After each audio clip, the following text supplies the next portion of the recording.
हमन के चैनल पे। तो चले जाए एक कजरी गीत लेके आली जब बहुत ही प्यारा कजरी गीत है आप लोग के सुनावे खातिर।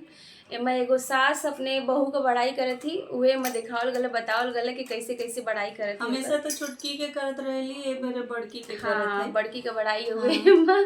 तो आप लोग सुनी जाओ, जे जे बढ़ रही वो खुश हो जाए। खुश हो जाए। हाँ चलो। मोर बड़की पतोहिया बड़ काम करे, कबो ना आराम करे ना। मोरे बड़की पतोहिया बड़ काम करे, कबो ना आराम करे ना।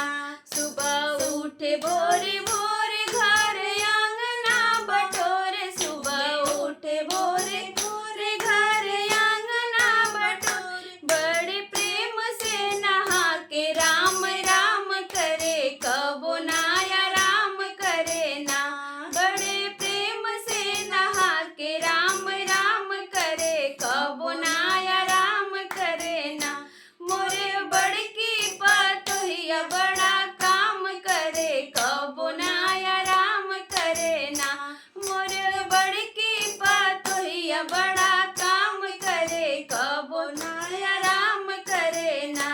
सुत के उठे बड़े तर के माज धोवे पानी भर के, सुत के उठे बड़े तर के माज धोवे पानी भर के। 10 परानी के रसोइया सुबह शाम करे, कबो ना आराम करे ना। 10 परानी के रसोइया सुबह शाम करे, कबो ना आराम करे ना। मोरे बड़की पतोहिया बड़े काम करे, कबो ना आराम करे ना।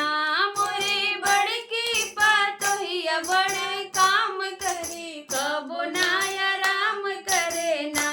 हमरे पास जब आवे हमर गोड़वा दबावे, हमरे पास जब आवे हमर गोड़वा दबावे। आधी रात के बेचारी विश्राम करे, कबो ना आराम करे ना।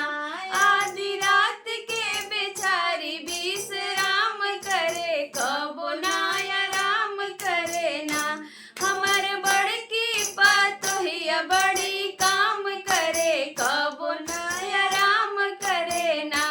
हमर बड़की पतोहिया बड़ी काम करे, कबो ना आराम करे ना।